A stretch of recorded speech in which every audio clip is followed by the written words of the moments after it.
We're sailing to Newport, Rhode Island, and we're not very far away this morning.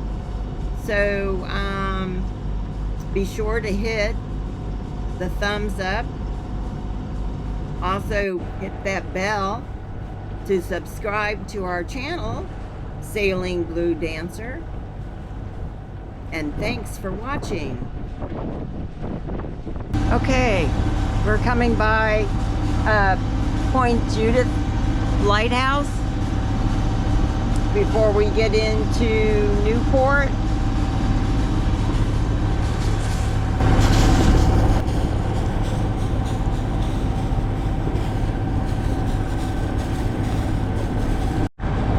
Okay, well, we're getting ever so closer to Newport.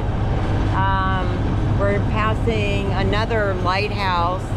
It's called Beavertail Light, and it's at Beavertail Point, which is splits between, I think, the two rivers here. So one goes up towards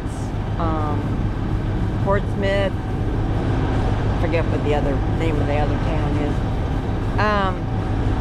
And then we're going to go to the right of that and going into Newport.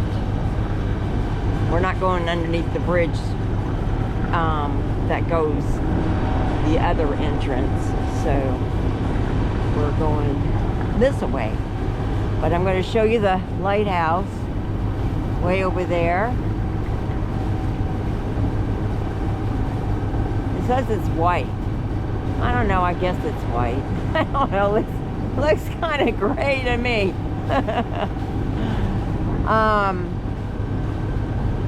So we're getting ready. We're not going underneath that bridge way over there. We're getting ready to go through there, and then we're going to make a hard right, and we're going to go in there. And I guess there's a cargo ship coming too. So I'm going to have to watch out for him because I have to get my sails down before I can anchor. I don't like to have the sail up, mainsail up when I'm trying to anchor. So I don't mind taking it up when I'm getting ready to go and put it up, but I don't know. I just feel like the wind would grab me and then I'd be in trouble.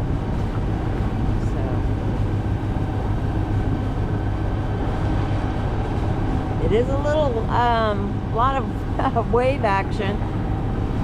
Current, I'm meeting the current, but the current isn't nothing. It's not even a knot. It's probably like, I don't know, 0.5, 0.6 something. So but it's just a lot of turbulence here. Beavertail is between East Passage and West Passage. And we are going to take the East Passage to go into Newport.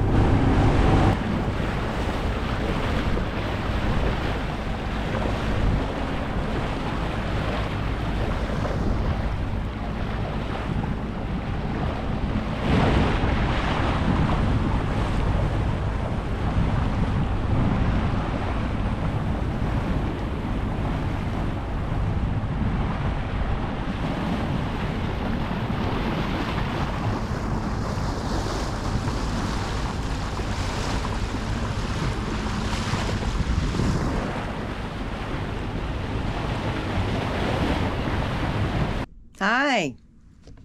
Well, I'm in Newport, Rhode Island still, and I have a few projects to do today. And the one is to change the water filter, my fresh water filter in the galley. So we're going to be putting a new one of these on. And what else? Oh, I have a diver coming today. And in fact, I had to get the dinghy ready because I have to go get him because I'm on the mooring pole. So I have my zincs ready. This is a collar one for the prop shaft. And then I also have, because I have a PYI max prop, I also have that. I also have zinc for the rudder that goes on the bottom of the rudder. And then, let me see. Okay. Then I have a cone shape, which is the one that goes on the end of the propeller. Okay. So a month ago, they were okay. That's what my diver told me. So we're going to see what it is after a month and a week, and see what they look like. I'm having this diver switch them out if they're needed to be switched out, so I have spares, which is a good thing. Okay, so I think I've got 3 of these cone ones, maybe 3 or 2. No, I have 3. So I have 3, and I have 2 collars, and I have 2 teardrops, so that's good. And I have extra screws, and I have a set of screws for my PSS shaft, dripless shaft, down below in the inside of the boat. So I have those as well. Yeah, right here, the set screws. So yeah, so it's a miserable day. It's been rained a lot. I had the most water I've ever seen in my dinghy before. I mean, I swear it had to be 6 feet or better. Not 6 feet, excuse me, 6 inches. Sorry, that would be terrible. She'd be sunk. 6 inches of water in it, I bet. Close to it or better. I mean, it was over the pad, the flooring in it by quite a bit. So it was probably more than 6 inches. It rained a lot last night and this morning. I mean, it just poured hard. So, I'm gonna switch you here again. So I've got it all set up. Wave Dancer's all set up. She's been drained out. I pull her up with the extra halyard and tipper so that I can just dump it out. So that's what I do to dump out the water. And then also I went ahead and dragged out and put on the electric motor. And he's just sent me a text message. Brandon did, the diver here, that he'll be here at 4 o'clock. So that means I have to go over there on the other side of that boat at the dinghy dock and pick him up and bring him back. Hopefully he's not a big guy. Hopefully he's a small person like me. Though my boat, that thing can haul 500 and some odd pounds in that little dinghy, but it's cramped for space. So I was gonna row, but then rowing takes more space for me to row with him. So we're just going to do the electric motor. So yeah, so we're ready to go whenever. I think my battery's at 91%. So we don't have to go very far. So it should be good. Yep, it should be good.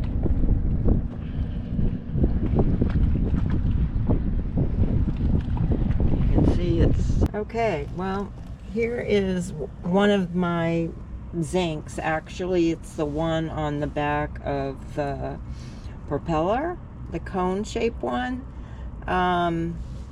It's still quite a bit left, but the thing is, you can see how thin wall. This is zinc, and it's supposed to absorb any of stray current that is either on your boat or in the water.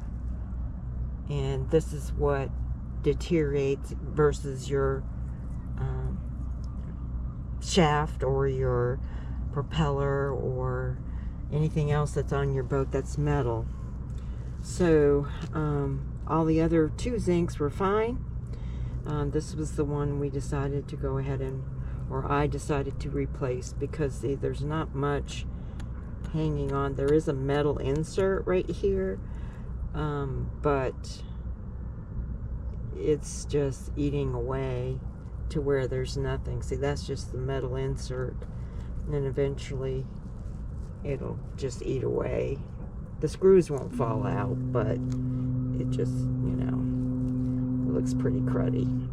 So, looks like a volcano rock.